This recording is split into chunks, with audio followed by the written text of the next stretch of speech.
आप देख रहे हैं श्री हरि कृपा आश्रम चैनल। संस्थापक स्वामी श्री हरि चैतन्य पुरी जी महाराज।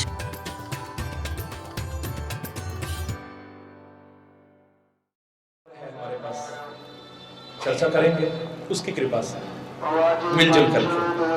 आज यहीं पर अगर कोई गलत शब्द निकला हो उसके लिए क्षमा चाहता हो, अपनी वाणी को विराम दूंगा। एक बार जोर से बोलेंगे, धर्म की अधर्म का प्राणियों में विश्व का, गौ माता की, भारत माता की, गंगा माता की, संत समाज की, भारत की देवियों की, भक्त समाज की,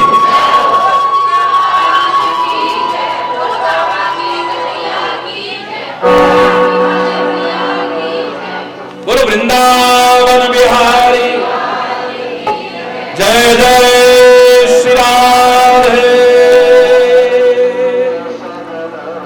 श्याम राम राम। भाव का भूखा हूं मैं और भाव ही बस सार है। भाव का भूखा हूं मैं और भाव ही बस सार है। भाव से मुझको भजे तो भव से बेड़ा पार है।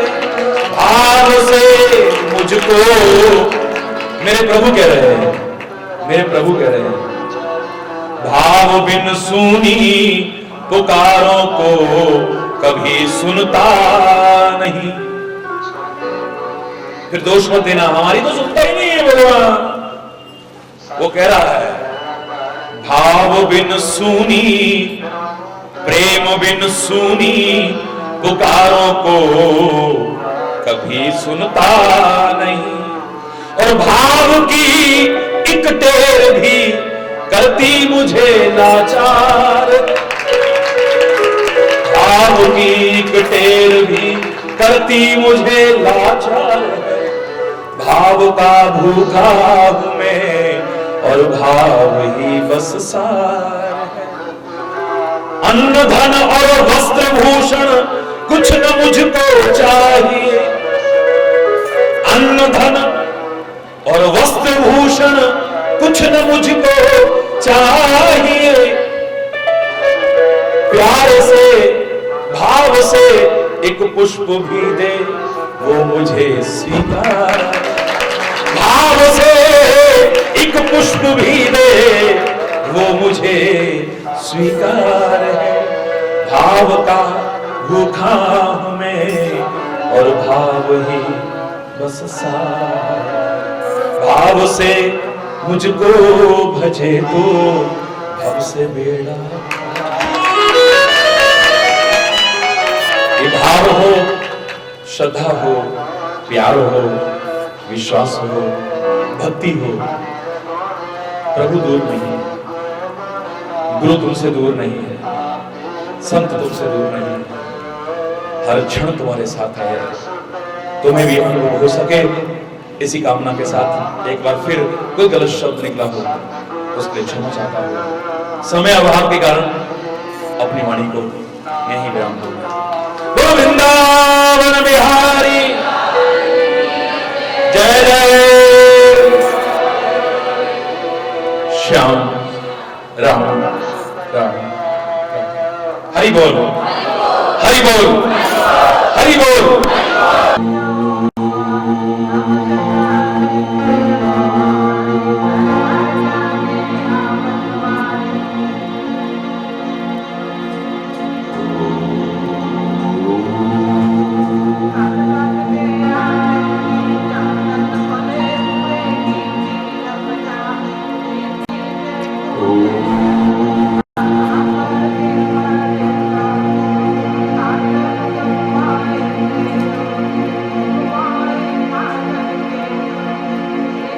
सर्वे भवन्तु सुखिनः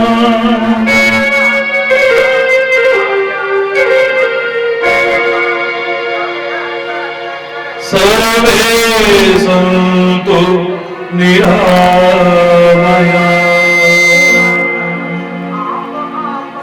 सर्वे भद्राणि पश्यन्तु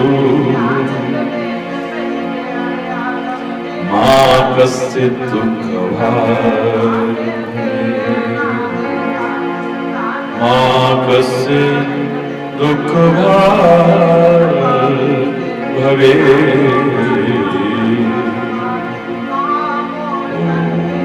शान्ति शान्ति शान्ति।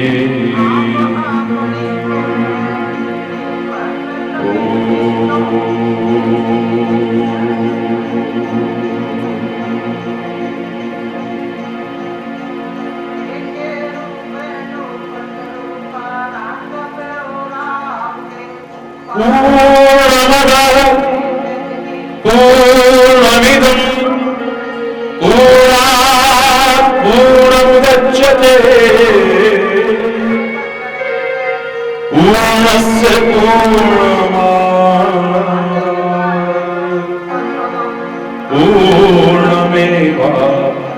पूर्णमेवावशिष्यते।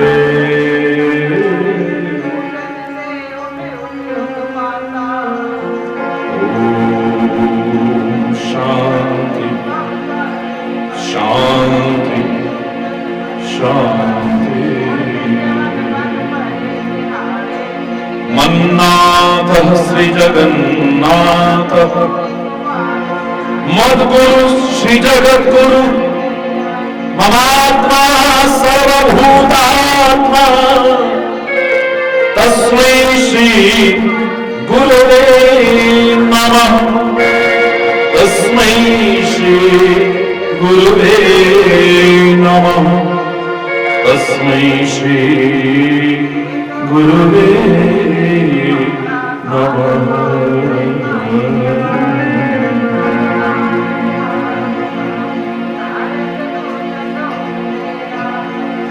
हे मेरे गुरुदेव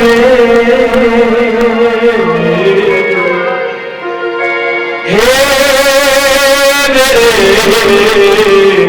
गुरुदेव करुणा सिंधु करुणा कीजिए। हे मेरे गुरुदेव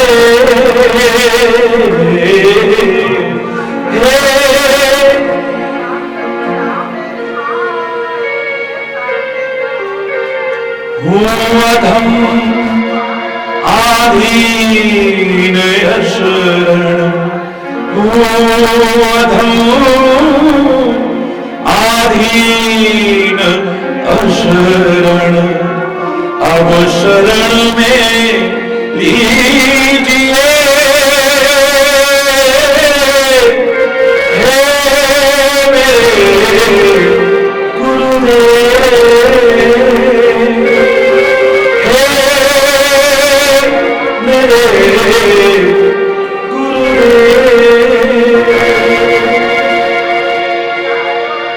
मुझ में है जब तक न साधन और ना कुछ ज्ञान है। मुझ में है जब तक न साधन और ना कुछ ज्ञान है।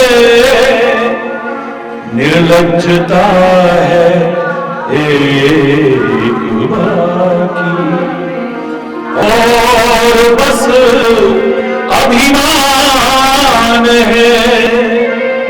निर्लज्जता है एक बाकी और बस अभिमान है। हे मेरे गुरुदेव हे मेरे गुरुदेव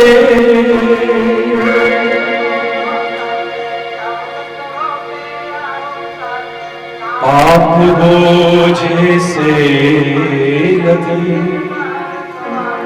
नैया भंवर में जा रही, पाप बोझे से लदी नैया भंवर में जा रही, नाथ दौड़ो अब बचाओ, जल्द डूबी जा रही, नाथ दौड़ो अब बचाओ, जल्द डूबी जा रही। हे मेरे गुरुदेव,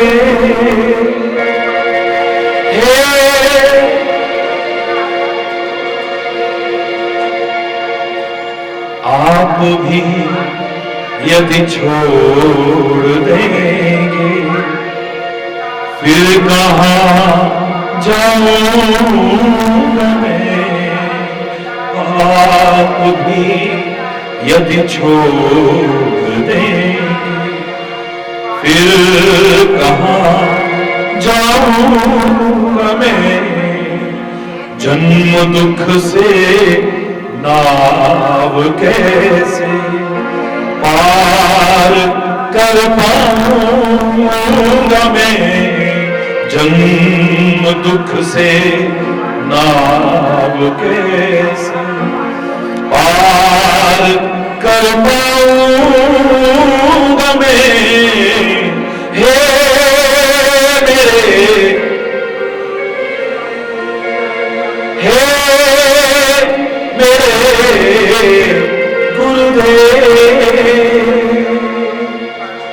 सब जगह मंजिल भटक कर ली शरण अब आपकी, सब जगह मंजिल भटक कर ली शरण अब आपकी, पार करना या न करना दोनों मर्जी आपकी, पार करना या न करना दोनों मर्जी आपकी।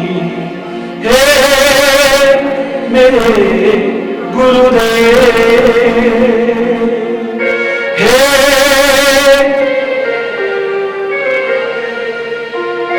करुणा सिंधु करुणा कीजिए, हे मेरे गुरुदेव, हे मेरे गुरुदेव।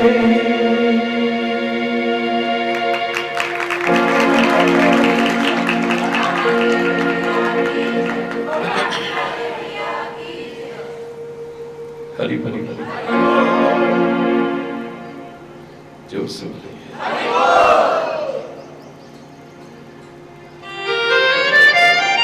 प्यार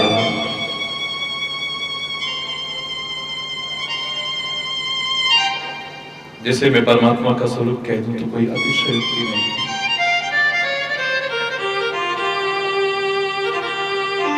प्रेम ही ईश्वर है, ईश्वर ही प्रेम है। Love is God and God is love. बशर्ते कि आज का वो तथाकथित वासना में संबंध जिसे आप प्यार की संज्ञा देते हो वो ना हो। बशर्ते कि स्वार्थ में संबंध जिन्हें तुम प्यार की संज्ञा देते हो वो ना हो। बशर्ते कि किसी आकर्षण विशेष से हृदय में उठता हुआ भाव जिसे तुम प्यार कह उठते हो वो ना हो। बशर्ते कि साथ रहते रहते एक लगाव सा जो पैदा हो गया है, एक आसक्ति सी पैदा हो गई है, एक मोह सा पैदा हो गया है, जिसे तुम प्यार के उड़ते हो, वो जो विशुद्ध है, जो निष्कपट है, जो निस्वार्थ है, जो निष्केवल है, ऐसे प्यार को अगर मैं परमात्मा का स्वरूप कह देता हूं तो कोई अतिशय नहीं। और इसीलिए ये प्यार जहां भी हमारा पैदा हुआ, इतिहास साक्षी है, हमारे मन में एक प्रश्न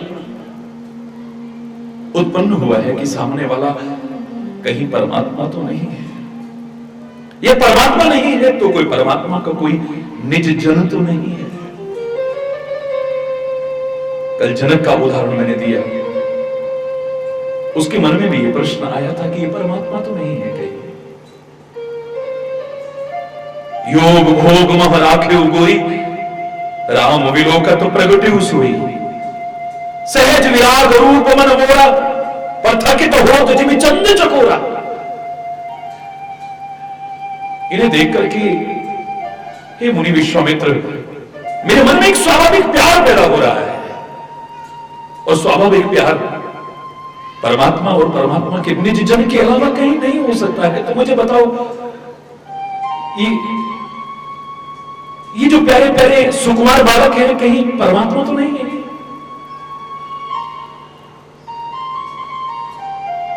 प्रश्न आया है मन में। विभीषण के मन में एक प्रश्न उठा है पवन पुत्र हनुमान को लेकर के, और रहा नहीं गया वो प्रश्न, हनुमान से पूछ भी लिया है कि तुम राम दीन अनुरागी। इस लंका जैसी अपवित्र नगरी में रहने वाले मुझ 32 दांतों के बीच जीव की तरह रहने वाले मुझ, इन राक्षसों के बीच रहने वाले मुझ विभीषण को बड़भागी बनाने के लिए, हे दिनों पर प्यार करने वाले राम, तुम खुद तो नहीं आ गए होंगे? ना ना ना ना, अगर तुम राम नहीं हो तो कि तुम हरिदास नामो कोई, या तो तुम राम हो या राम के ना हो, पर निकटतम कोई जन हो। हनुमान पूछते हैं कि तुम्हारे मन में ऐसा प्रश्न क्यों आ रहा है? तुम ऐसा प्रश्न क्यों पूछ रहे हो कि तुम हरिदास नमा कोई? क्योंकि मोरे हृदय प्रीति अति होई। तुम्हें देख करके थोड़ा बहुत नहीं, स्वाभाविक अत्यंत प्यार मेरे हृदय में उत्पन्न हो रहा है, और वो परमात्मा या परमात्मा के निज जन के अलावा किसी के प्रति हो ही नहीं सकता। विभिन्न ग्रंथों की बात छोड़िए, अगर रामायण में से ढूंढने लगूं, एक नहीं एक पुस्तक इसी विषय पर तैयार हो जाएगी। सुग्रीव ने देखा 2 नरसिंह आ रहे हैं, ये क्षत्रिय रूप में 2 बालक कौन है? हनुमान, वेश बदल के जाओ और देखो कहीं बाली ने तो नहीं भेजा है। अगर बाली ने भेजा हो तो मुझे इशारा करना, मैं भाग जाऊंगा यहां से। हनुमान वेश बदल के गए वहां, रामायण का ही उदाहरण सुना रहा, प्रणाम किया है। प्रणाम करने के बाद एक प्रश्न लगा है, प्रश्न को तुम श्यामल गौर शरीरा, क्षत्रिय रूप फिरहु बनवीरा। क्षत्रिय रूप में विचरण करने वाले इस वन में कौन हो तुम? सांवरे और गोरे शरीर वाले, बताओ ना जरा। प्रश्न करने की एक मर्यादा होती है। प्रश्न करना भी कोई हरेक को नहीं आता है। परिपाते नवश्रहीन, हमारे शास्त्रों ने तो बड़ा सुंदर एक नियम दिया है प्रश्न करने का भी। बहुतों को प्रश्न करने की मर्यादा भी नहीं आती है। ये सामने वाले की विशेषता और महानता होगी कि हम चाहे जैसे प्रश्न करें, लेकिन तुम्हारे उद्धार के लिए उन प्रश्नों का उत्तर देता रहे, एक अलग विषय हो सकता है, वरना एक मर्यादा है कि प्रश्न कैसे किया जाए। प्रश्न किया है और प्रश्न करने के बाद एक मर्यादा है, प्रश्न करने की मर्यादा है और प्रश्न करने के बाद एक मर्यादा है। तुमने प्रश्न किया है तो सामने वाले को बोलने दो ना, यानी कि प्रश्न पर प्रश्न करते जाओ। एक प्रश्न तुमने किया है, उसका उत्तर तो सुन लो जरा। अरे बोल सुनो तो सही एक बार। राम अभी बोलने लगे हैं, हनुमान बोलने नहीं दे रहे। रामायण का क्रम पढ़ के देखना, न पढ़ा हो तो।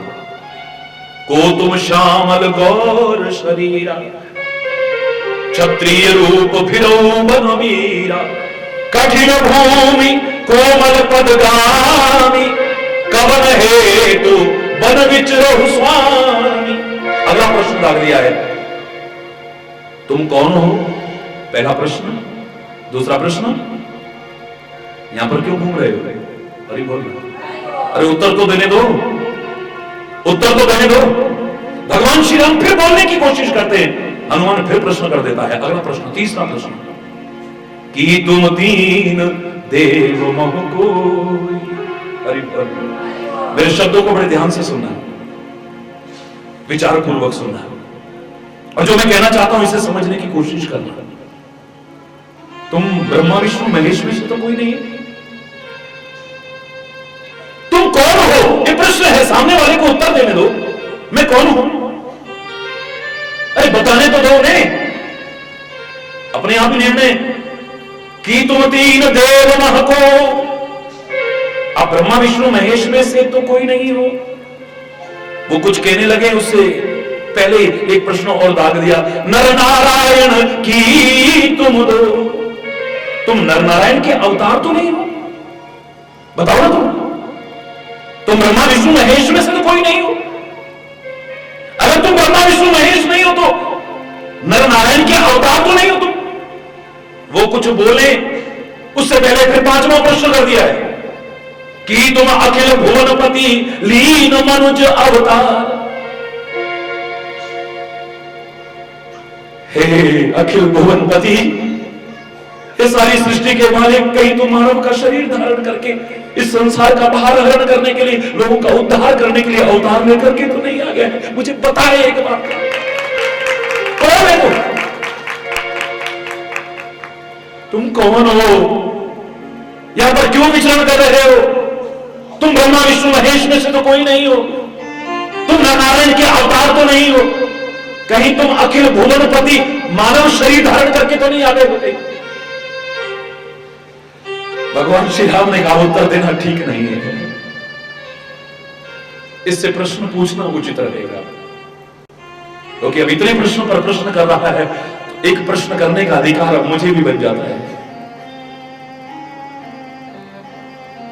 मर्यादा का पालन करते हुए मेरे मर्यादा पुरुषोत्तम श्री राम कहते हैं, हे ब्राह्मण देवता, एक मेरे प्रश्न का उत्तर दो, मैं फिर तुम्हारे सब प्रश्नों का उत्तर दूंगा कि तुम इस तरह की बातें क्यों कर रहे हो। कभी कहते हो तुम भगवान तो नहीं हो, कभी कहते हो तुम ब्रह्मा विष्णु महेश तो नहीं हो, कभी कहते हो नर नारायण के अवतार तो नहीं हो। आखिर तुम्हारे मन में ऐसा क्यों आ रहा है? मुझसे सुन तो लो कि मैं कौन हूं। हनुमान कहता है, तुम्हें देख करके मेरे मन में स्वाभाविक अनुराग उत्पन्न हो रहा है, और वो स्वाभाविक अनुराग परमात्मा के अलावा या परमात्मा के निज जन के अलावा किसी के प्रति हो ही नहीं सकता, इसलिए मेरे मन में आ रहा है। मुझे अभी सुनने की इच्छा नहीं हो रही, मेरे मन में आ रहा है। अभी मैं इसी पर चर्चा करने लगूं तो एक ग्रंथ तैयार हो जाएगा, एक ग्रंथ पूरा। आज जब भाई भाई में प्यार ना हो,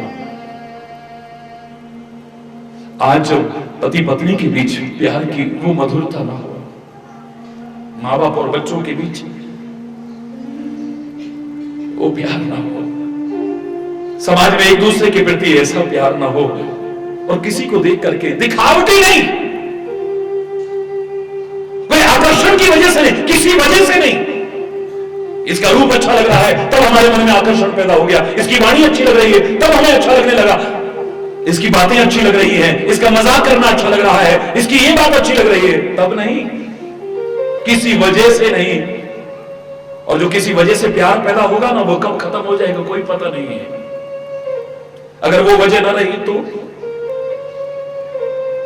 स्वाभाविक मन में प्यार आए, मैं दावे से कह रहा हूं किसी के प्रति भी आए, मन में प्रश्न आए या तो ये परमात्मा है, ये परमात्मा का बहुत करीबी जन है, ये हो ही नहीं सकता है कोई। क्योंकि प्रेम परमात्मा का ही स्वरूप है। सांवरे घनश्याम तुम तो प्रेम के अवतार, इसलिए हम उसे प्रेमावतार भी कह देते। प्रेम का अवतार है। प्रेम अवतार कहना तो अलग है, तो प्रेम ही है, बस इतना ही काफी है। तो प्रेम की साक्षात प्रतिमूर्ति है, ये कहना काफी है। तो धर्म की साक्षात प्रतिमूर्ति है, रामो विग्रहवान धर्म। तू साक्षात धर्म है, तू साक्षात प्रेम है। और तेरे को प्रिय भी प्रेम है, और कोई चीज प्रिय नहीं है। संत को, गुरु को और परमात्मा को अगर तुम रिझाना चाहो, उनके कृपा पात्र बनना चाहो, तो किसी और साधन से बन भी नहीं पाओगे। तुम्हारे पैसे को देख करके एक लालची आदमी खुश हो सकता है, धन का आकांक्षी खुश हो सकता है, लालची आदमी खुश हो सकता है, एक भिखारी खुश हो सकता है। हो सकता है कोई निर्धन भी प्रसन्न हो जाए, लेकिन संत, गुरु और परमात्मा खाली तुम्हारे धन से प्रसन्न होने वाले नहीं है। और जो खाली तुम्हारे धन से प्रसन्न हो, हरिचेतन चैलेंज करके गिरा है कि वो संत, गुरु और परमात्मा वो भी नहीं सकते। मात्र धन को देख करके जो प्रसन्न हो, तुम्हारे रूप को देख करके एक सौंदर्य प्रेमी प्रसन्न हो सकता है। मेरे प्यारे बच्चों, तुम्हारे रूप को देख करके एक कामी विषयासक्त मानव प्रसन्न हो सकता है। तुम्हारे रूप को देख करके रूप का लोभी प्रसन्न हो सकता है, लेकिन संत, गुरु और परमात्मा खाली रूप से प्रसन्न हो, इस भ्रम में कभी रहने की कोशिश मत कीजिए।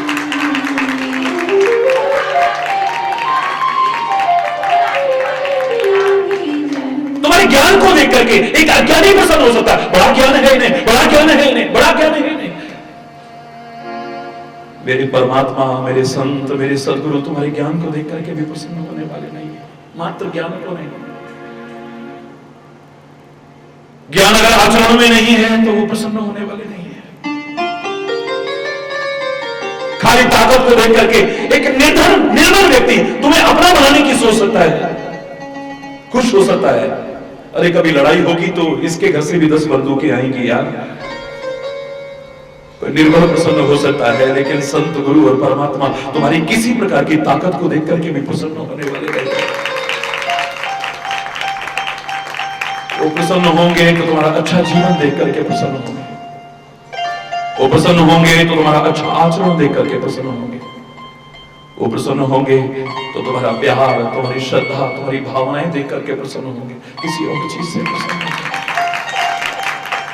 उमा दारू जो शुद्ध की नहीं, सब ही नचावत राम हो जाए। सारी सृष्टि को नचा रहा है वो परमात्मा, एक सूत्रधार की तरह सारी दुनिया उसके इशारे पर नाच रही है। लेकिन अगर तुम्हारे अंदर प्यार हो तो सारी दुनिया को नचाने वाला परमात्मा अगर तुम्हारे इशारे पर भी नाच जाए तो कोई बहुत बड़ी बात नहीं है। शेष, महेश, दिनेश, रमेश, गणेश हुजा को अंत न पावे, ताही अहीर की छोहरियां छछियावर छाछ पे नाच न छमावे। बड़े बड़े जिसका पार नहीं पा सके, वह हीर की छोकरियां ब्रज की खट्टी थोड़ी सी छाछ के पीछे सारी दुनिया को नचाने वाले को भी अपने इशारे पर नचा दिया।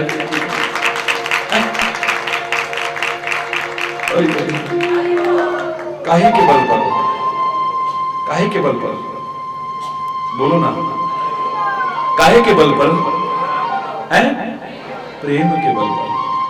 कल मैंने आपसे कहा उसको बांधने की हिम्मत है किसी की? यशोदा, यशोदा की यशोदा भी बांधने की। मैं धन्यवाद प्रणाम करता हूं यशोदा, कुछ तो तेरे भाग्य होंगे, तेरे कर्म होंगे, तेरा प्यार होगा जो तेरी गोदी में परम पिता परमात्मा, जगत पिता को बेटा कहने का अधिकार मिला है तेरे को। लेकिन इतना तो मैं पूरा अन्वेषण करने के बाद कह सकता हूं, पूरी रिसर्च करने के बाद कह सकता हूं, चैलेंज करके कह सकता हूं, ये अधिकार देवकी और वसुदेव को नहीं मिला है, ये नंद और यशोदा को नहीं मिला है, ये दशरथ और कौशल्या को नहीं मिला है। ये अधिकार मिला है उनके प्यार को। उनका प्यार न होता तो जगत पिता भी उनका बेटा बन करके उनकी गोदी में, उनके आदर में नहीं खेल सकता है। प्यार है, प्यार के बल पर तो जिसके डर के मारे डर भी डरता हो, दास डर को डर हो, जिसके डर के मारे डर को भी पैदा होता है। डर, हमारे वेद कहते हैं ये सूर्य तप रहा है, जानते हो क्यों तप रहा है? उसके बह के मारे तप रहा है, पूरी तरह से उसके डर के मारे तप रहा है।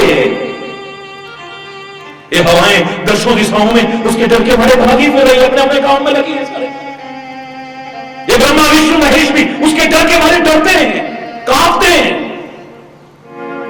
जिसकी जरा सी भ्रकुटी बंक हो जाए तो प्रलय आ जाए, जिसकी बंक भ्रकुटी के भय से सागर सप्त उबलते देखा, उनको ही यशोदा के भय से अश्रु बिंदु जल ढलते दे, आंख से आंसू बह रहा है, कांप रहा है। वही जिसके डर के मारे डर भी डरता है, वो डर रहा है, वो यशोदा से नहीं डर रहा है, यशोदा के प्यार के कारण डर रहा है। वरना कौन ताकत है जो उसे अपने वश में कर ले? प्यार से तो उसे अपने वश में भी कर लोगे। भगवान भगत के वश में होते आए। एक भगत ने डाला फंदा, आप बने हरि नाई नंदा। बचपन में गीत सुना करते थे। सारी दुनिया जिसके वश में है वो भी वश में हो जाता है, भक्तों के वश में हो जाता है। वो भक्तों के वश नहीं, भक्तों के प्रेम के वश में होता है। इस बात को कभी भूलने की कोशिश मत करना।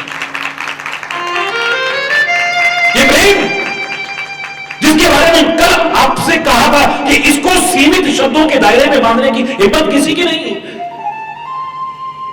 बहुत कुछ लिखने के बाद हरि चैतन्य ने लिखा लव हैज नो डेफिनेशन और चैलेंज करके कहा है कि शायद कोई दे भी नहीं पाएगा। जैसे धर्म के लक्षण बताए जा सकते हैं, धर्म की विशेषताएं बताई जा सकती हैं, धर्म के जो 10 लक्षण बताए हैं, धृति, क्षमा इत्यादि विशेषताएं बताई जा सकती है, लेकिन सीमित दायरे में धर्म को बांधना, क्या परिभाषा है धर्म की? रटी पिटी वही कह देंगे। कोई कहेगा जो धारण किया जाए वो धर्म है, कोई कहेगा नहीं गलत है ये, फिर तो चोर का चोरी धर्म हुआ, डकैत का डकैती धर्म हुआ। बाकी सबका भी अपना अपना चाहे गलत है ऐसा ही वो धर्म ही कहा जाएगा। फिर जो धारण किया जाए, नहीं, परिभाषा को बदलो। वो कहेगा नहीं, धारण करने योग्य जो है वो धर्म हो सकता है, जो धारण किया जाए वो धर्म नहीं। फिर बदलती रहेंगी, बदलती रहेंगी, बदलती रहेंगी। जैसे उस अनंत को क्या परिभाषा दोगे परमात्मा की?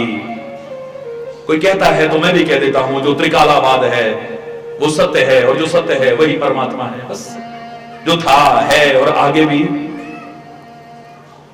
है भी सच, नानक होसी भी सच।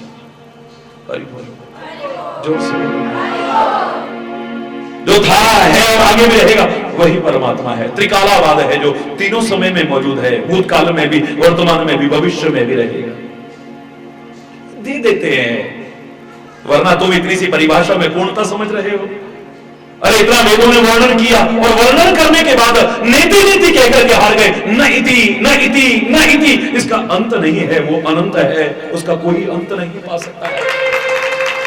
हम अपनी अपनी अल्पमति से उड़ान भरते हैं, उसके बारे में बोलने की कोशिश करते हैं, उसकी परिभाषाएं देने की कोशिश करते हैं, उसका अंत कोई पा सका है? जैसे आकाश का कोई अंत नहीं पा सका। मक्खी भी उड़ती है, मच्छर भी उड़ता है, पक्षी भी उड़ता है, गरुड़ भी उड़ता है। अपनी अपनी शक्ति और सामर्थ्य से कितनी भी उड़ान भर लो, पर आकाश का कोई अंत नहीं पा सकता है। पाया किसी ने? अंतरिक्ष में भी पहुंच जाओगे, वहां भी आकाश नजर आएगा। हरि बोल। कहां जाकर के अंत पाओगे? आकाश अनंत है। तो फिर परमात्मा का अंत पाने की जो दम भरता हो तो मैं तो उसे मूर्ख ही कहूंगा और कुछ नहीं कहूंगा। अपनी वाणी पवित्र करते हैं, अपने कान पवित्र करते हैं, वातावरण पवित्र करते हैं, उसी की दी शक्ति से, बुद्धि से, विवेक से कोशिश करते हैं बोलने की, पर हम भी जानते हैं कि पूर्ण नहीं है। पर ये दम भर दें कि इसके बाद कुछ है ही नहीं। जैसे यहां से उपहार की चोटी दिखाई दे रही है ना, लगता है इसके आगे कुछ नहीं है, लेकिन जब उस चोटी पे पहुंचोगे लगेगा इसके आगे भी कुछ है, और आगे पहुंचोगे लगेगा इसके आगे भी कुछ है। उसके बारे में भी, धर्म के बारे में भी और प्रेम के बारे में भी जितना जानते जाओगे ना, उतना लगेगा कि इसके आगे भी कुछ और है, इसके आगे भी कुछ और है, इसके आगे भी कुछ और है। इसका अंत नहीं पा सकते, इसको सीमित शब्दों के जाल में बांधने की ना कोई हिम्मत कर सका था, न कर पा रहा है, ना आगे कर पाएगा। समझ ही नहीं पाओगे।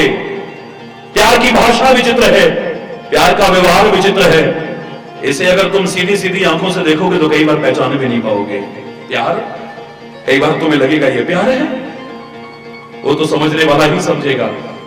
वो अर्जुन का भी कहता है प्यार है, क्योंकि इसने अपने जीवन की रथ की बागडोर मेरे हाथों में सौंप दी है, अपने जीवन की रथ की बागडोर मेरे हाथों में सौंप दी है। अर्जुन क्या प्यार है तेरा, मेरे प्रति कितना विश्वास है तेरा, मेरे प्रति कितना समर्पण है तेरा, मेरे प्रति।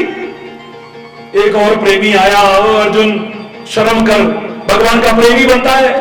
अरे प्रेमी कभी चाहेगा कि मेरी तो बचत हो जाए, लेकिन मेरे प्रेमी को कष्ट मिल जाए? धिक्कार है ऐसे प्यार पर। अरे बिठा दिया कन्हैया को आगे, क्या तेरी बताती है कन्हैया, क्या हमारा नहीं है वो? अरे तीर आता है पहले कन्हैया, अगर हमारे कन्हैया को कोई तीर नुकसान पहुंचा गया तो एक तू ही है क्या? धिक्कार है तेरे प्यार पर। अपनी जान बचाने के लिए कन्हैया को आगे करता है। अरे अगर उससे प्यार करता है तो कहता मैं चाहे छलनी हो जाऊं, लेकिन मेरे कन्हैया पर कभी आंच ही ना आए। ये प्यार है तेरा। किसका कहोगे प्यार है और किसका नहीं कहोगे, बोलो ना। ये तो कन्हैया जान सकता है कि अर्जुन का अपनी जगह प्यार है, और ये जो भावना रख रहा है उसका अपनी जगह प्यार है। मेरे पास दुख आता है तो मैं दुनिया के आगे नहीं भागता हूं, अपने गुरु और अपने प्रभु से जिनसे प्यार करता हूं उन्हीं के आगे भागता हूं मैं। शरीर से ना भी भागो तो हरि बोल। हम दुनिया के आगे अपना दुख नहीं रोएंगे ना, किसके आगे रोएंगे बोलो? परमात्मा से प्यार करते हैं, अपने सदगुरु से प्यार करते हैं, बस हमारी दौड़ वहीं तक होती है। हम दुनिया के आगे नहीं रोते, रोना भी नहीं चाहिए। मैंने आपसे कहा था, उस महापुरुष ने गलत नहीं कहा है, रही मन निज मन की व्यथा मन ही राखो, सुन हंसते हैं लोग सब बांट सके ना कोई।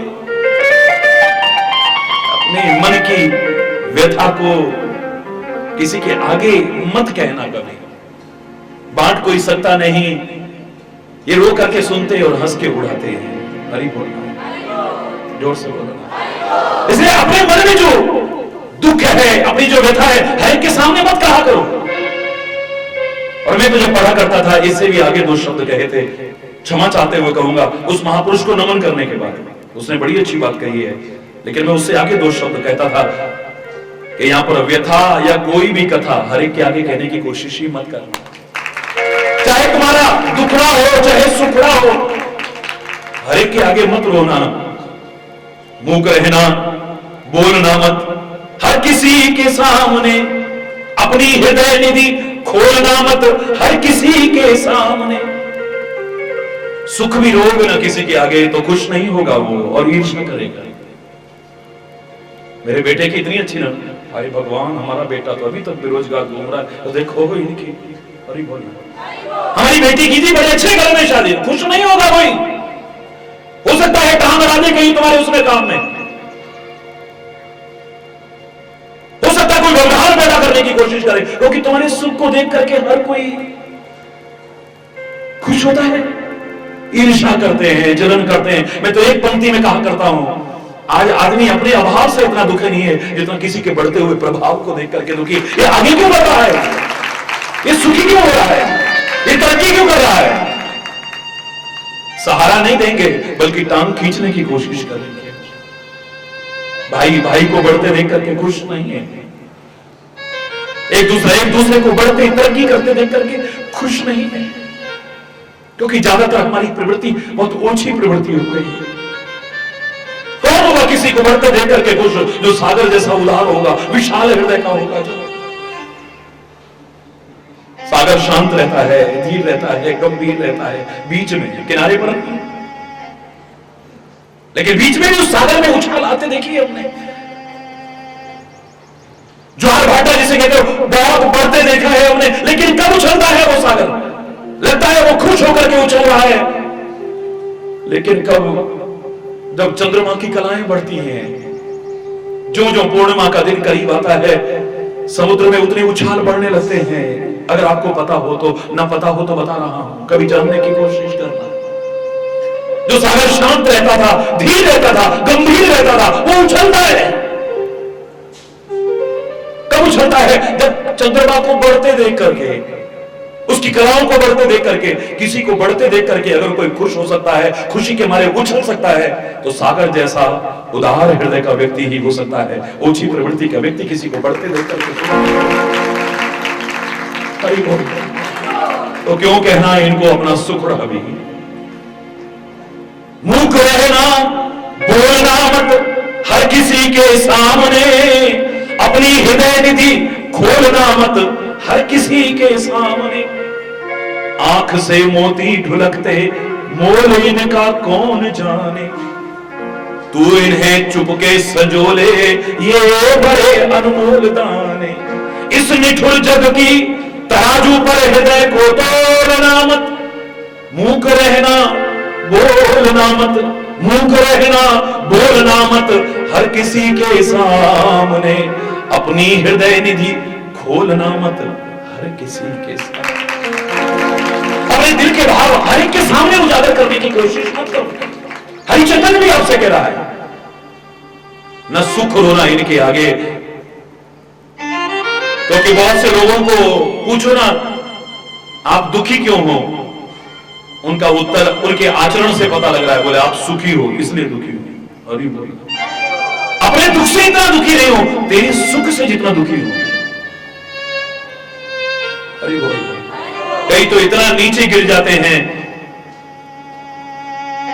ये बर्बाद हो जाए चाहे मैं बर्बाद हो जाऊं। गुस्से में कई बार बोल देते हो तुम अपने दिल के अंतर भावों को, तेरे को बर्बाद करके छोड़ूंगा, मैं चाहे बर्बाद हो जाऊं, तेरे को कहीं नहीं छोड़ूंगा। इसका मतलब मैं चाहे बर्बाद हो जाऊं, तू बर्बाद होना चाहिए। हाय हाय हाय, कितनी ऊंची प्रवृत्ति आ जाती है हमारी, कितनी निकृष्ट इंसानियत से कितना गिर जाते हैं आप।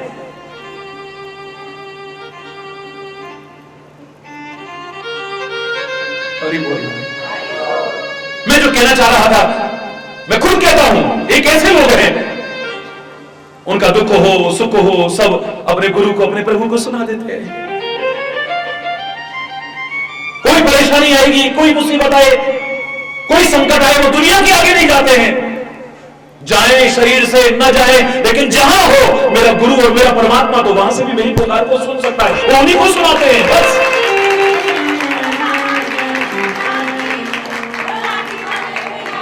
जरूरी नहीं कि जो शरीर से पहुंचे कहीं उसी की सुनते हैं। तो यहां बैठे बैठे भी पुकारो, वो सब जानते हैं।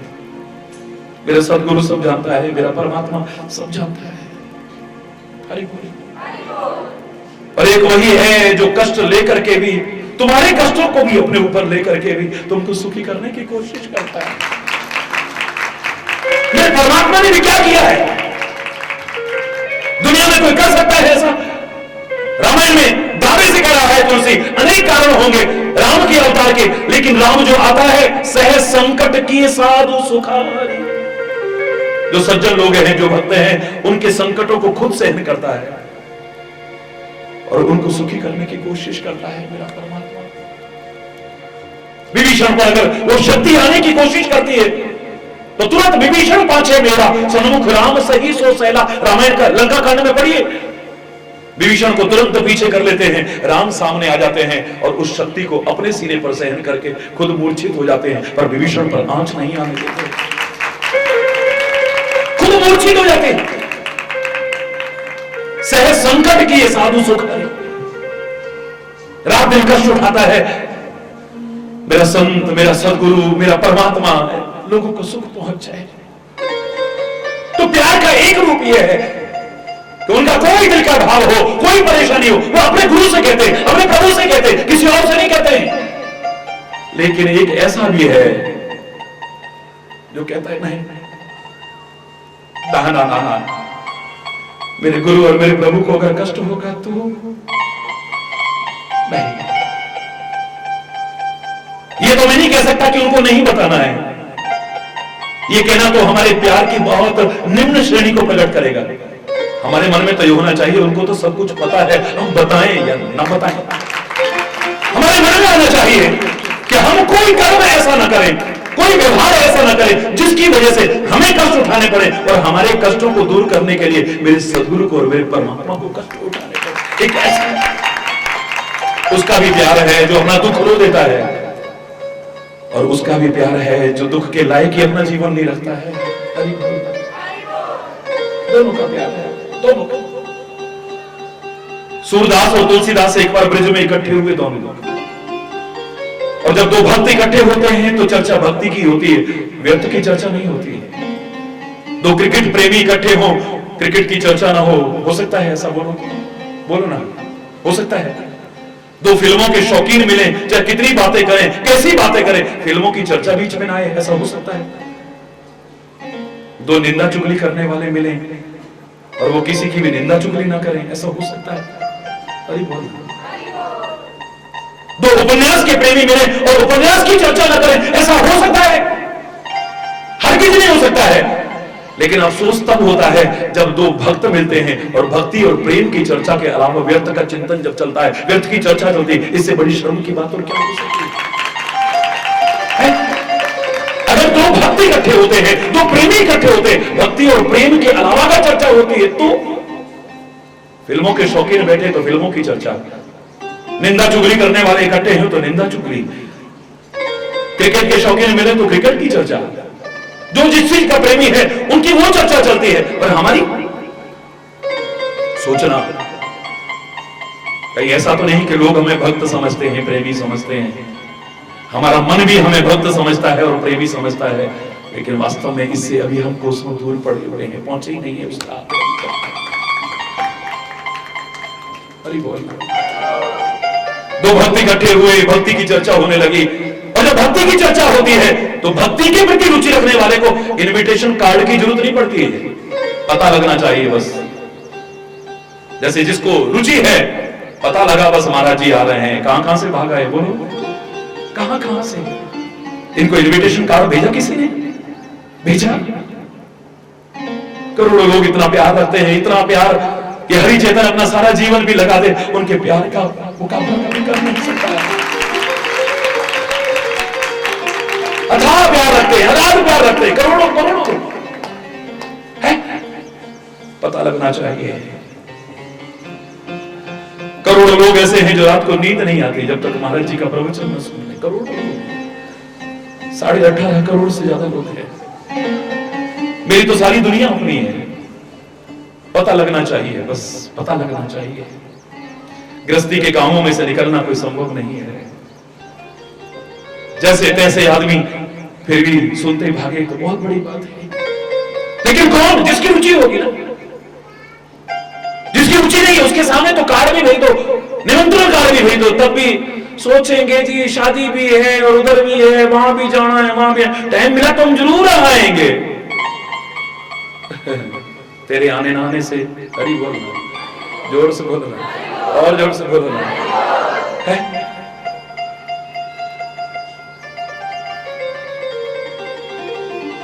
फिल्मों में रुचि हो, तुम्हें पता लग जाए कि कोई फिल्म अभिनेता या अभिनेत्री आ रही है, भाग पड़ते हो? नहीं भाग पड़ते हो? इनविटेशन कार्ड की जरूरत पड़ती है तुम्हें? पुलिस चाहे व्यवस्था बनाने के लिए डंडे भी मारे तब भी आगे एक बार देख ले जरा, एक बार देख ले जरा। कोई नेता आ रहा है, अगर तुम्हारी राजनीति में रुचि है और तुम्हारा प्रिय नेता है तो लोग डंडे भी खाते हैं, और और फिर भी आगे आगे घुसने की कोशिश करेंगे। क्रिकेट के शौकीन हो और कोई क्रिकेटर यहां पर आ रहा हो, तुम्हें कार्ड की जरूरत पड़ेगी, इनविटेशन की जरूरत पड़ेगी। जो संतों के प्रेमी होते हैं ना, भक्तों के प्रेमी होते हैं ना, परमात्मा के प्रेमी होते हैं, उनको भी किसी कार्ड की जरूरत नहीं, इनविटेशन की कोई आवश्यकता नहीं होती। रह नहीं सकते वो, नहीं रह सकते, जानता हूं मैं। हरि बोल। कोई बाधा नहीं रोक सकती उनको। सूरदास और तुलसीदास इकट्ठे हुए हैं, पता लगा कि दो भक्त, दो संत इकट्ठे हुए जो रुचि रखते थे। एक आया, दो आया, 4 आए, 10 आए, 100 आए, 200 आए, 500 आए, 1000 लोग इकट्ठे हो गए वहां। वृंदावन की बात है। लेकिन कुछ लोग शैतान भी होते हैं जिन्हें अच्छा नहीं लगता है, धार्मिक कृत्य अच्छा नहीं लगता है। उन शैतानों ने क्या किया, वृंदावन में एक पागल सांड कहते हैं, उधर जो बेजार होता है, कहीं सांड कहते हैं, कहीं वो नंदी कहते हैं, कहीं कुछ कहते हैं, कहीं कुछ कहते हैं। वो पागल सांड था जो किसी को भी मार देता था भाग करके। बस आप देखा था, उस पर पानी फेंका, डंडा मारा और उधर की तरफ भगाया जहां पर भक्त लोग बैठ करके प्रभु के गुणानुवाद कर रहे थे। वृंदावन के लोग जानते थे कि ये पागल है, ये मार देगा, अपना सींग मार देगा तो हम बचेंगे नहीं। लोग सारे उठ के भाग गए वहां से। यहां तक कि सूरदास भी उठा और भाग गया वहां से। हरि बोल। ये सच्ची घटना है, सच्ची घटना, ऐतिहासिक घटना है वृंदावन की। जितने प्रेमी बैठे थे, जितने भक्त बैठे थे, जितने सत्संगी बैठे, सब उठ के भाग गए जो अभी तक मगन थे कीर्तन करने में। यहां तक कि सूरदास जैसा महान भक्त भी उठा और भाग दिया वहां से। तुलसी नहीं उठा, बैठा रहा। अद्भुत चमत्कार, प्रभु भक्ति का अद्भुत चमत्कार। वो पागल सांड आया, आकर के तुलसी के चरणों में प्रणाम किया और पागल सांड उस दिशा में भागा जहां से शैतानों ने उसको इधर भगाने की कोशिश की थी। अब आगे आगे वो भाग रहे, पीछे पीछे वो भाग रहा है। जो लोग भाग करके दुबक गए थे सारे वापिस आए, तुलसी के चरणों में गिर पड़े। तुलसी हमें क्षमा करना, हम नहीं पहचाने तो इतना बड़ा महापुरुष है। अरे कमाल है, इतना चमत्कार, ये तो किसी को छोड़ता ही नहीं है। ये तेरे पैरों में प्रणाम करके उस शैतानों की तरफ भाग रहा है। धन्य हो आज हमें इतने बड़े महापुरुष के दर्शन हुए। माफ करना, हमसे अपराध हुआ, हमने तुम्हारा अपमान किया है, तुम्हारी बातें छोड़ करके बीच में भाग गए थे। कैसे मूर्ख है हम, कैसे मूर्ख है। तुलसी की आंखों में आंसू आ गए। तुलसी कहने लगा, हे प्यारे भक्तों, अगर तुम भाग गए मुझे कोई बुरा नहीं लगा। मुझे बुरा तो ये लगा कि सूरदास क्यों भागा यहां से। सूरदास जैसा एक महान भक्त, सूरदास जैसा महान प्रेमी, क्या इसे परमात्मा पर, अपने कन्हैया पर इतना भरोसा नहीं है? अपने इष्ट पर, अपने स्वामी पर इतना भरोसा नहीं है कि वो इसकी रक्षा करता? अरे एक ये पागल सांड तो क्या मेरा स्वामी इस लायक है जाको रखे साइया मार न सके कोई। एक तो क्या बाल न बांका कर सके, चाहे सब जग वैरी।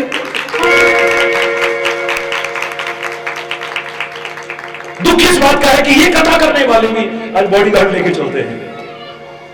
वो बड़े बड़े संत महापुरुष कहलाने वाले भी बॉडीगार्ड लेके चलते हैं, बुलेट प्रूफ गाड़ियों में चलने लगे हैं।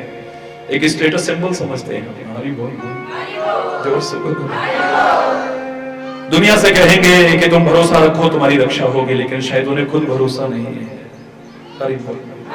अफसोसजनक है, चिंता का विषय। तुलसी से रहा नहीं गया, कहने लगा सूरदास मैं पूछे बिना नहीं रहूंगा। अरे मुझे अपने इष्ट पर भरोसा है, मैं बैठा हूं ना देख, और तुमने देखा मेरे इष्ट की कृपा से क्या मेरा कुछ बार बाका हुआ? क्या तेरे को अपने कन्हैया पर इतना भरोसा नहीं है? राम और कृष्ण को अलग अलग थोड़ी ना है, लेकिन तेरे को जरूर अच्छा लगता है। क्या तेरे को अपने स्वामी पर, अपने इष्ट पर, अपने भगवान पर इतना भरोसा नहीं है? बड़े ध्यान से सुनना, शंका पैदा मत करना। सूरदास की आंखों में आंसू भरा है। सूरदास कहता है तू उसे भगवान मानता है, बड़ी अच्छी बात है। तू अपने राम को बालक भी मानता है और पालक भी मानता है, क्योंकि तूने रामायण में लिखा है कहो नाथ सुंदर दो बालक, नृपकुल मुनिकुल तिलक की नृपकुल पालक। बालक को पालक कहना ये तू कर सकता है, लेकिन मेरा भाव अपने कन्हैया के प्रति एक छोटे बच्चे की तरह है। मैं तो उसे सुबह उठाता हूं, स्नान कराता हूं, भोग लगाता हूं, आरती उतारता हूं, फिर शयन कराता हूं। मेरी भावना तो उसे ऐसे समझती है जैसे मेरा छोटा सा बेटा हो, मेरा छोटा सा कुमार हो, मेरा छोटा सा लाल हो, लड्डू गोपाल है मेरा। मैं तो छोटे बच्चे की तरह करता हूं। हे तुलसीदास, ऐसा नहीं कि मुझे मालूम नहीं कि कन्हैया रक्षा कर सकता है, लेकिन मैं क्या करूं, अपनी भावनाओं से मजबूर हूं। मेरे मन में यह आया कि मेरी वजह से अगर मेरे कन्हैया को कहीं चोट लग गई, क्योंकि मुझे बचाएगा तो कुछ चोट अपने ऊपर सहन करेगा, तो धिक्कार है मेरे प्यार पर, धिक्कार है। अब किसका कहोगे? तुलसी और जोर से बोलो ना। अब यहां पर किसका प्यार कहोगे आप? एक भरोसा करके बैठा है और सचमुच उसका भरोसा, दृढ़ भरोसा उसकी रक्षा करता है। क्या तुलसी का प्यार नहीं है राम के? लोगों के मन में भी संदेह हो गया कि सूरदास क्या भगवान पर भरोसा नहीं रखता है, लेकिन जब सूरदास की बातें सुनी है, उसके प्यार की चरम सीमा को सोच करके उसके आगे भी नतमस्तक हो जाने को मन करता है। कितनी ऊंची बात है। मेरे कन्हैया को कहीं चोट ना पहुंच जाए। मैं उसे बालक मानता हूं और बालक की रक्षा करी जाती है, बालक से रक्षा कराई नहीं जाती है। अरे बोल, क्या बात है, क्या बात है। ये प्यार की भाषाएं शुरू में सुनकर के बड़ी अटपटी लगती हैं। जब गहराई से सोचेगा, जो समझेगा वो सोचेगा कि प्यार किस श्रेणी का है। करोड़ों लोग जान तक कुर्बान करने को जिस हरिचेतन पर तैयार हों, हरिचेतन को जान नहीं चाहिए, मान नहीं चाहिए, सम्मान नहीं चाहिए, तुम्हारा अच्छा जीवन चाहिए। ये हमेशा से कहता रहा हूं, आज भी कह रहा हूं, आगे भी कहता रहूंगा। लेकिन लोग जान देने को तैयार है, करोड़ों लोग।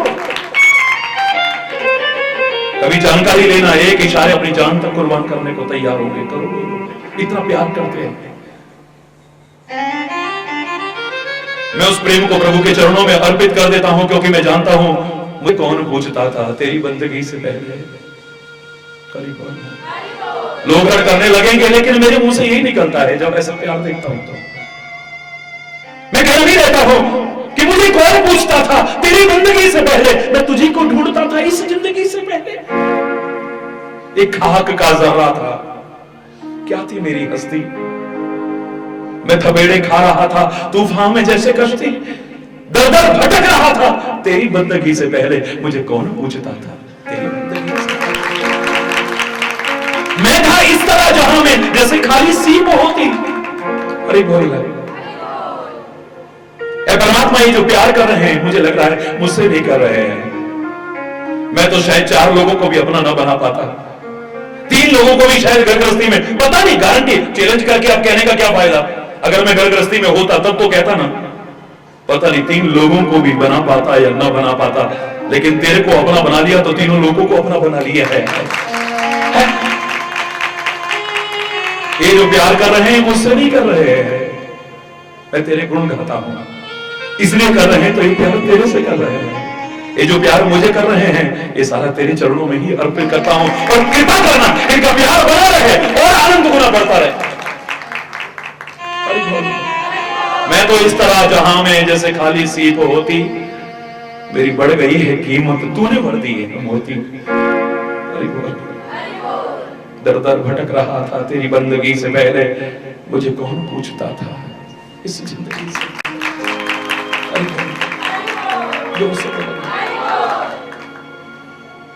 हर तरह का प्यार देखा है मैंने लोगों का, हर तरह का प्यार, जान तक कुर्बान करने को सौभाग्य, परम सौभाग्य मानते हैं। दुनिया का राजपाट भी मिला होता, महाराज जी वो खुशी ना होती, लेकिन आप हमें मिल गए हो, इससे बड़ी खुशी हमारे जीवन की कोई और नहीं। ये शब्द सुनने को मिलते हैं।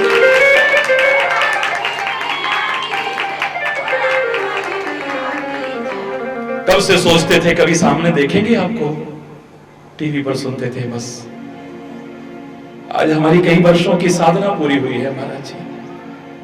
रात रात जगाया है आपने, हमारी नींद उड़ाई है आपने। रात को 12 से 12:30 तक लोग दिन के प्रवचन सुनते हुए अब तो रात भी सो नहीं पाते हैं। पता नहीं दिन में लाइट रहे ना रहे, दिन में कोई काम ना पड़ जाए, हम रात को भी सोने बिना नहीं रहते हैं। नींद उड़ाई है आपने, हमारी तपस्या कराई है, आपने साधना कराई है, और उसका फल मिला है, आप सामने मिल गए हो। अरे बोलो, इससे बड़ी खुशी, इससे बड़ा सौभाग्य हमारे जीवन का कोई और नहीं हो सकता है। करोड़ों लोगों के ये शब्द सुने मैंने, लेकिन एक बड़ा अनोखा प्रेमी मिला मुझे, उसके शब्द सुनो। जो मेरे प्रेम की परिभाषा नहीं जानते होंगे, प्रेम के बारे में नहीं जानते होंगे, वो तो शायद कहेंगे कैसा मूर्ख आदमी है ये, सामने वाले आदमी को पता नहीं क्या कुछ जला कट्टा ना सुना दे हो। इतने लोग, जहां से मैं विदा हो रहा था, हर जगह से लोग रोते बिलखते, हजारों लोग तड़प रहे थे, बिलख रहे थे, रो रहे थे, हो भी रहा था, लेकिन और लोग कह रहे थे, हाय महाराज जी आप क्यों जा रहे हो। एक वो था जो अलग शब्द कह रहा था, महाराज जी आपके जैसे लोग ना मिले तो ज्यादा अच्छा है। सब चौंके, सबने बोलना बंद कर दिया जो कुछ बोल रहे थे। ये क्या कह रहा है, एक तरफ रो रहा है, एक तरफ बिलख रहा है, और एक तरफ भाषा सुनो जरा, भाषा, आपके जैसे लोग ना मिले तो ज्यादा अच्छा है। भगवान करे किसी को आपके जैसे लोग ना मिले। क्यों, बात सही है या गलत है, बोलो बोलो ना, गलत है ना। बड़ी विचित्र सी बात है, आपके जैसे लोग ना मिले तो अच्छा है। लोग पूछे बिना नहीं रहे, क्या बोल रहा है तू, अरे ऐसे लोग नहीं मिलेंगे तो दुनिया की क्या हालत होगी, जानता है तू। वो किसी की नहीं सुन रहा, वो अपनी धुन में सवार आगे बोलता जा रहा है। परमात्मा करे आपके जैसे लोग कभी ना मिले, और मिले तो रोज रोज ना मिले, रोज रोज मिले तो आपसे लगाव ना हो जाए, कभी आपसे लगाव हो जाए तो कभी प्यार ना बन जाए, कभी आपसे प्यार बन जाए तो कभी बिछो ना हो जाए आपसे कभी, और कभी बिछो हो तो ये जान ना जाए। क्या बात, अब आंखें खुली सबकी, अब दिमाग के पर्दे खुले सबकी, क्या कहना चाहता है ये। कितनी अटपटी भाषा है प्यार की, जानते हो तुम। सुन केवट के बहन प्रेम लपेटे अटपटे, बड़े अटपटे केवट बोल रहा था। लक्ष्मण को भी गुस्सा आ रहा था, वो कहता है बर तीर मारा हूं लखन पे, आंखें क्या दिखा रहा है, तीर मारने ले। अरे बोल रहा, मैं दशरथ की सौगंध खा के कहता हूं, जब तक चरण नहीं पकड़ूंगा नहीं करूंगा धारणे। लेकिन प्रेम लपेटे हैं,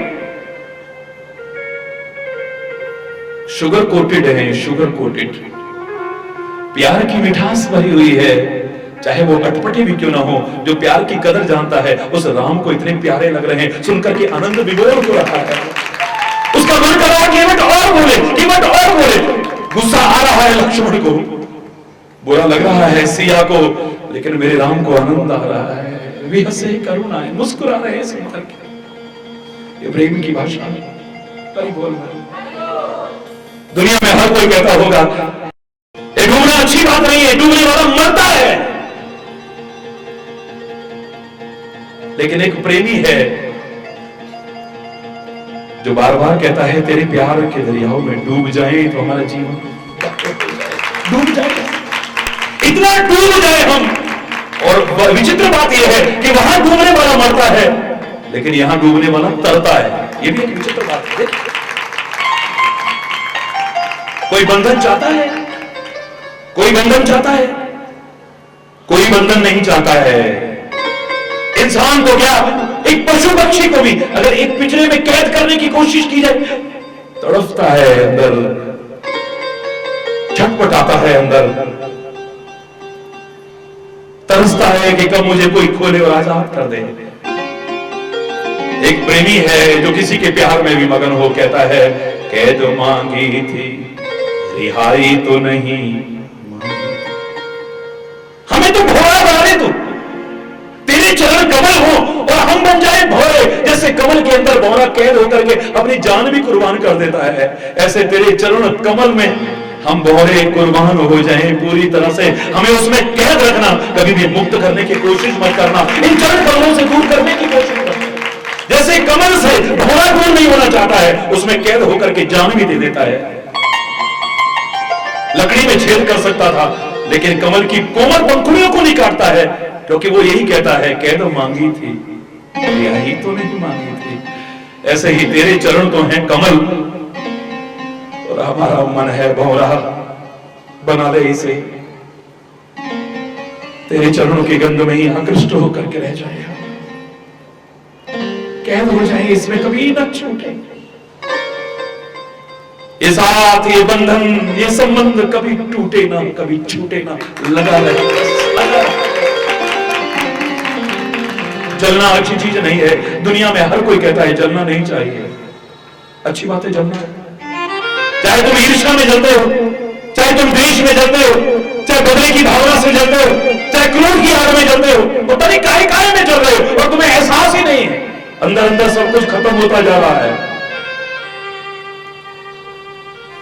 बाहर लू चले तो तुम्हें बड़ा विचित्र सा लगता है, गर्मी पड़े, जलन हो, बड़ा विचित्र सा महसूस होता है, लेकिन अंदर की आग तुम्हें पता भी नहीं चल रही है, सब कुछ खत्म करती जा रही है। पता नहीं कौन कौन सी आग में जल रहे हो। हर संत कहेगा, हर महापुरुष कहेगा जलना नहीं चाहिए, लेकिन एक प्रेमी, एक सच्चा आशिक, एक सच्चा भक्त, वो कहेगा हम जले जले, विरह की वेदना में चलते रहे, तेरे प्यार में तड़पते रहे। और एक समाज सेवक कहेगा कि हम जलें, चाहे कष्ट पाकर के भी दीपक की तरह जलते हुए लोगों को सुख पहुंचा सके, इन्हें ठोकरों से बचा सके, इन्हें ज्ञान का प्रकाश दे सके, इन्हें अज्ञान के अंधकार से उबार सके। जलो जलो जलो, अरे दीपक की तरह जलते रहो। यहां की भाषा बिल्कुल अलग है, एकदम अलग है। वहां कह रहे हैं जलना बुरा है, मैं कहता हूं जलो, लेकिन उन आग में नहीं जिनमें जलते हो। जलना है तो या तो चिराग की तरह जलो, तिल तिल करके जलते हुए, यानी कष्ट पाकर के भी किसी को ठोकरों से अगर बचा सको, अपने परम सौभाग्य मानना, खुशकिस्मत मानना अपने आप। अरे बोल है। और प्यार में भी क्या है, विरह की वेदना है, जलती है। क्या कहा था गोपियों ने जब वो ज्ञान की पोथी लेकर के आया, जाओ दो वापिस लौट जाओ, संभालो योग की पूंजी न हाथों से निकल जाए, कहीं हमारी विरहाग्नि में तेरे ज्ञान की पोथी न जल जाए। विरह की आग जल रही है, विरह की आग में तेरी कहीं पोथी न जल जाए। मेरे एक भाई कुतर्क की भावना से नहीं, बड़ा प्यारा प्रश्न पूछ रहे थे अभी जब मैं वहां बैठा था, बड़ा प्यारा लगा मुझे, बहुत अच्छा लगा। ऐसे प्रश्न पूछने वाले भी हैं। महाराज जी, द्वैत को मानते हो या अद्वैत को मानते हो?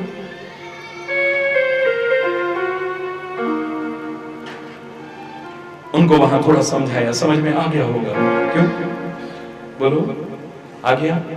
हाथ उठाइए। बहुत अच्छे, मैं धन्यवाद कहूंगा आपको। मैंने कहा मैं द्वैत को भी मानता हूं, अद्वैत को भी मानता हूं। अद्वैत को इसलिए मानता हूं क्योंकि मैं जानता हूं एको ब्रह्म द्वितीयो नास्ति, दूसरा है ही नहीं कुछ, उसके अलावा है ही नहीं कुछ, संसार में कुछ भी नहीं है। और इसी के आधार पर अभी पिछले संत सम्मेलन में बहुत सारे जो सिद्धांत लोग बोला करते हैं कथाओं में, उनको काट करके रखा था एक किनारे पर। मैंने अभिमान से नहीं कर रहा हूं, एक इसी सिद्धांत के आधार पर। एक तरफ कहते हो सब कुछ वही है, और दूसरी तरफ कहते हो एको ब्रह्म द्वितीयो नास्ति, और दूसरी तरफ ब्रह्म सत्यम जगत मिथ्या। जब सब कुछ वही है तो मिथ्या तो यहां कुछ है ही नहीं है। अरे बोलना,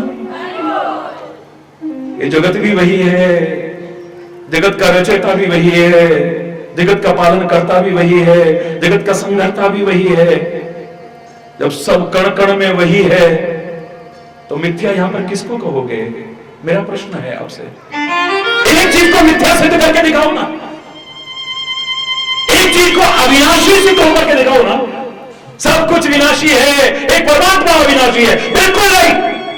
जब सब कुछ परमात्मा है तो दुनिया में कुछ भी अविनाशी, कोई भी विनाशी नहीं है, सब अविनाशी अविनाशी है, कोई विनाशी नहीं है। क्या कह रहे हो महाराज जी? बड़े बड़े बड़े बड़े धुरंधर बैठे थे, क्या कह रहे हो? मैंने कहा सत्य कह रहा हूं, ये दुनिया परिवर्तनशील है, यहां सब कुछ रूप बदलता है, नष्ट नहीं होता है कुछ भी।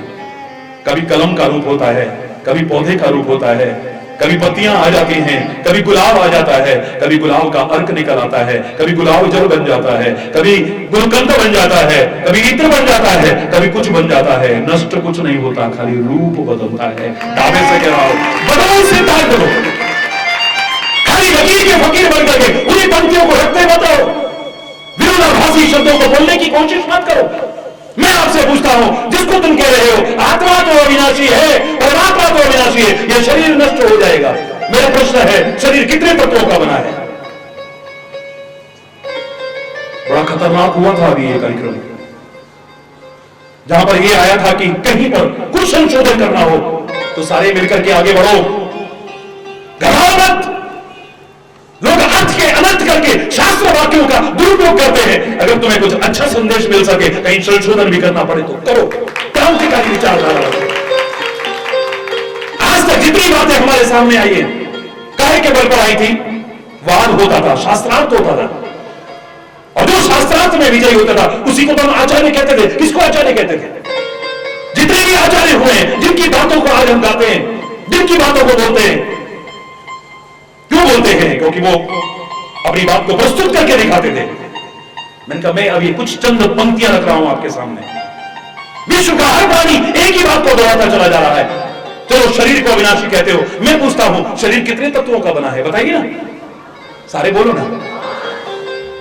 और सब क्या कहते हैं? जब ये आदमी मरता है ना तो आत्मा तो अविनाशी है, सूक्ष्म शरीर भी नष्ट नहीं होता है, वो सारी वासनाओं को, हमारे कर्मों के चिट्ठे को लेकर के चला जाता है। हरि बोलना, ये शरीर नष्ट हो जाता है। वाह, खुद एक तरफ कहते हो कि सारे तत्वों में विलीन हो जाते हैं। इस शरीर के नष्ट होते ही जो नष्ट तुम कह रहे हो, गलत शब्द कह रहे हो, मैं सिद्ध करके दिखा रहा हूं। क्या इस बात को काट सकते हो कि शरीर के अंत के समय पानी पानी में मिल जाता है, हवा हवा में मिल जाती है, आकाश आकाश में मिल जाता है, पृथ्वी पृथ्वी में मिल जाती है, तेज तेज में मिल जाता है, तो नष्ट क्या हुआ? मुझे बताओ ना जरा, बताओ ना। है कोई दुनिया का विद्वान? अरे बोलना। जब पांचों तत्वों में विलीन हो गए तो नष्ट क्या हुआ? यहां पर रूप बदलता है, नष्ट कुछ भी नहीं होता है, क्योंकि परमात्मा का अस्तित्व सृष्टि के कणों में है। सृष्टि का कण कण अविनाशी से भरा हुआ है, अविनाशी का रूप है वो, नष्ट नहीं होता कुछ भी, यहां पर कुछ नष्ट नहीं होता है। अरे बोलना, चैलेंज करके कह रहा हूं, चैलेंज करके।